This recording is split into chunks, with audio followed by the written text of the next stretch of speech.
everywhere you turn, everywhere you look, there's nothing but destruction. It was literally a war zone. It was just total chaos. The city was unrecognizable.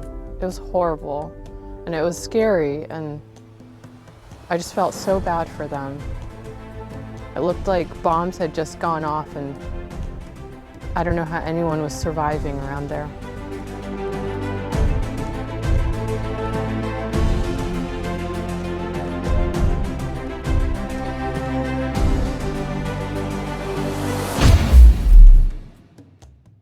There was just soldiers everywhere, like soldiers, military personnel, and so this guy said, just pull over here. And so I just got out confidently and said, what do you want me to do? And they said, tell your team to pull over here. And so I told them, I said, you guys pull your cars over. And then we stepped out, and then there were just 2 body bags. And it just hit home really fast, like, wow, this is gonna be devastating.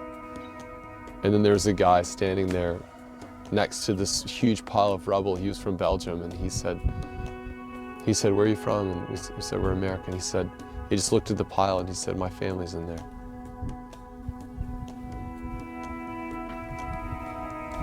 What did he say? It was something like that, you know? Just like, I met a guy, and he asked me in Turkish if I could help him zip his jacket up. And I could see his arm in a, kind of tucked under like this, and he had a brace on his neck. And I said, sure, and I zipped up his jacket, tried to zip it all the way up. And I asked him his name, he told me his name. And I said, what happened? And he said he was pulled out the day before. This whole building came down, and he was just left by himself. He's the only one.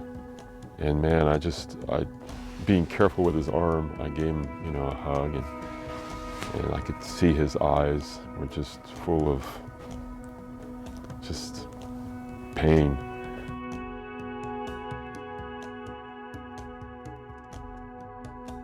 On Monday, February 6, 2023, at 4:17 a.m. local time, an earthquake of 7.8 magnitude hit the province of Hatay. The shaking lasted for 75 seconds, causing terrible destruction and devastation. About 9 hours later, 1:24 in the afternoon local time, a second earthquake hit with a magnitude of 7.5 on the seismic scale, affecting the province of Kahramanmaraş. These 2 major earthquakes combined affected over 10 major cities in 24 hours. Our team is working in this building. We've been there for 3 days now. And we needed, a French team came. It was a very heavy duty crew. They had their own equipment, and it was incredible. And they came, they assessed it. They said, hey, what's going on? And we said, hey, we've got some thermals here. Here's the depth. And they said, would you like some help? And our team said, yeah, come on in. And they actually had a high-tech sound device that what it does is it sends out reverberations, and if those reverberations pick up anything, it can pick up heartbeat, or even a voice or a breath that's like under 12 feet of concrete. It's incredible. So they came in, they took that reading, and they said, yeah, we're getting a slight something. And so we said, all right, do you want to join us? And they said, yeah, part of our team will stay here. So they're digging, they're working together, and then all of a sudden the Turkish miners show up, and they're like, hey, we're here to dig. And we said, well, we've already got 2 teams on this site, and we don't actually need anyone else to dig right now. If it's okay, could you just stand by? Or I'm sure and we're talking about, in all of Turkey, totally affected, there's over 8,000 buildings that are down, and people can't even get one crew to come to their building. And our building has like 3-4 crews. So we're like, hey man, go somewhere, there are other people that need help. Those people haven't had anyone come. And, well, the Turks are all upset, and because there's this nationalism there.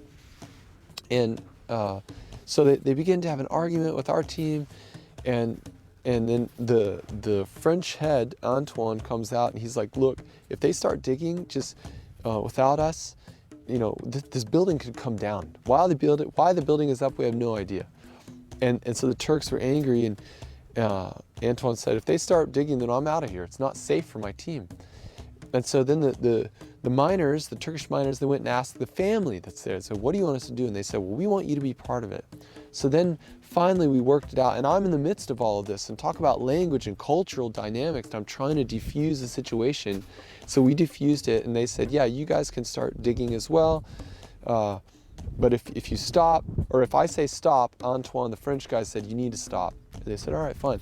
And then the family said, but if anyone reaches the cavity where they are, the first people that should touch the body should be the Turkish people, because this is, you know, it all has to do with Islam, and the French are unbelievers, and we are unbelievers, and we're unclean. And so even in saving people, you know, there's still that national and Muslim mindset. And so then the French decide, hey, we dug. They have a very systematic approach. They dug 1.5 meters there and 2 meters there, and there was nothing where the thermal was showing. They said, look, we've got to move on. So they begin to pull their guys out of the building, and the family gets up, and the woman and the son, they just start yelling, like, you guys are murderers and you're cowards. And like the Turkish people rise up and they're like picking up sticks and they're gonna beat these people. And I just saw what was going on. I'm up in the window in the building, and I just yelled out to our soldier friend. I said, hey, get in there. And so some of the soldiers came and they kind of made a blockade and stood in front of the guys and tried to defuse the situation. Then the Turks came back and they wanted to get their tools, and they said, and the Turks, or the French wanted to come back and get their tools, and the Turkish people came and they said, they can't go in there. They like, we don't want them to even defile our building with their presence. And so then they worked it out. They said, you can send 2 people in there to get your tools, and that's it. And get the heck out of here. They were just so ticked off. And these types of situations we were dealing with constantly, just cultural clashes. And you got to imagine, you know, the Turkish people are very hot-blooded, ready to argue people already. So when in time of crisis, when emotions are boiling, they were just on the fringe and to blows. I mean, at one point in time on the building next to us, they were excavating. And I went there to tell them, hey, we need you to stop excavating because our building was falling over. It's held up by cranes, but it was still leaning to that side. There was nothing. And as they were digging, we were afraid it was going to fall. And man, these Turkish guys, they started coming up the rubble towards me, and they're like, we'll never stop digging. No one has come here. How dare you tell us? And I was just thinking, man, I'm about to get a fist in the face. And so I just took a deep breath and prayed. And then and the ambulance guy who came with me to help me translate, he erupts and he's trying to defend me, and he starts yelling at them, and they're yelling. And I just said, wait a minute, guys, please. I said, just let me talk for a second. Like, what I'm asking, I said, is there anyone, have you got any thermal reading of this area? And they said, yeah. And I said, is there anyone alive? And they said, not that we know of. And I said, well, look, we have 3 live readings in this building. Please let us just finish, and then we will come here and we can run the dogs and we can do whatever you want. But let us work where we know there are live people. And then I just explained to them, look, like, I know you all are angry at us, but we're foreigners. That's not our family. It's not even our people group. We're here for all of you. And all of a sudden they just calmed down. I said, look, we love you. We care. We will come and do whatever we can. And they said, you promised you'll bring the dogs in, sir. I said, yeah, we will come. I'll tell my team. And so this was something that's, I mean, every 5 minutes there was a cultural situation to diffuse. And it just brought a whole new level of what Jesus said, to be peacemakers in these times. And I think, I mean, the level at which we were usable there was just astounding. It was amazing. And a woman was in desperate need. Her house was demolished. Her family was in there along with a bunch of neighbors, and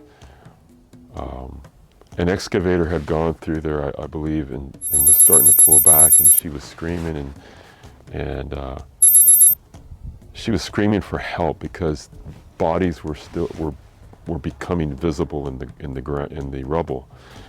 She was screaming for help, but nobody was helping her. One of the guys in the other team that was there had seen this and said, I will help. And she started to yell at the people standing around and say, you know, you guys live here, and these foreigners are the only ones who are responding and going to help me. You should be ashamed of yourself. So anyway, I was called over. This teammate guy was like, from the other team, he said, look, if you could just go over there and just move one pebble at a time. And I was like, I've never done this. I don't know if I'm just going to be doing something sacrilegious. And I'll do it, you know, I'll just go over there and do what I can. And I did. So I went over there, me and another guy, and climbed this little ramp, makeshift ramp of rubble. And as you get to it, it kind of becomes a face, and you can see the layers of the building squashed. And right at the base of it, there's rubble, and there's like tattered clothing and things and brick and whatever. And I got close, and I could see underneath a piece of wood, I could see a young person, a kid. And I put this wood over it, and I got down on my knees to start moving rubble, and I could see within the two cracks, I saw an arm. And then all of a sudden, other guys started coming up. And I asked one of them, I said, could you get me some work gloves? So they ran back and got me some of these work gloves. And then as they saw me start moving stuff, more guys started to come. And we formed a kind of a chain. And so somebody brought a bucket, and we filled it with bucket, passed it out, just to move the debris out of the way. And I was so thankful this one guy came up. Him and I, side by side, were starting to move stuff, and you could see the hip and the legs, and it was a woman clearly. And I began instructing him. There was some air forming in the body, and I told him, look, you know, don't let anything fall on this body. We called for a blanket to put down. We pulled the body and put it on a blanket and wrapped it. And then they had a process where we would put it on the blanket, wrap it up, put it in a large tube bag. The bag goes into a cadaver bag. We took it down on the street and opened it up again. We opened it up, and the lady that was staying there, she needed to see it. So she went over and saw it, and she confirmed it was her mom. And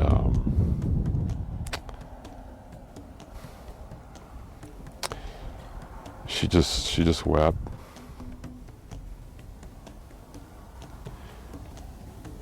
And she wept, and nobody did anything. You know, I expected other family things to come around. So, you know, in this culture, you know, you don't really touch a woman. You know, you got to be really careful with the gender thing. And I went over there and I just put my hand on her shoulder, and she leaned in towards me, and I leaned in towards her, and I put my whole arm around her and just gave her a hug as she wept.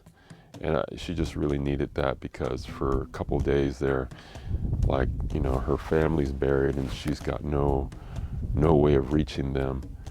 And I think it offered a little bit of closure. We did that about 4 more times. We went back and forth, more bodies.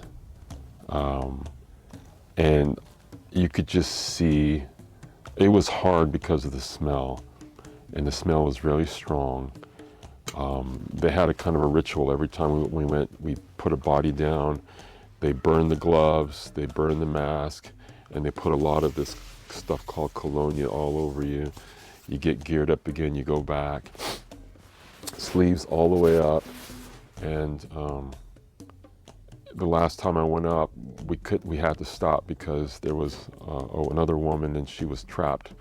Her arm was pinned by this big bedroom mirror, and there was a couple of other people right next to her, and to remove her would require amputation. And I was just like, no, that's just not something I'm gonna do. And we just all decided to stop right there.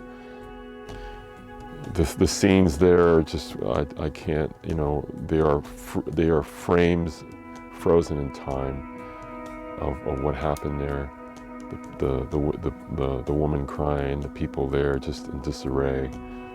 I'll never forget it. But you know, I came back there a couple days later, and I saw the lady, and she just gave me a big hug, and she said, "I'll never forget, you know, what you guys did here. Thank you so much." There was a guy, a man who they met in the airport.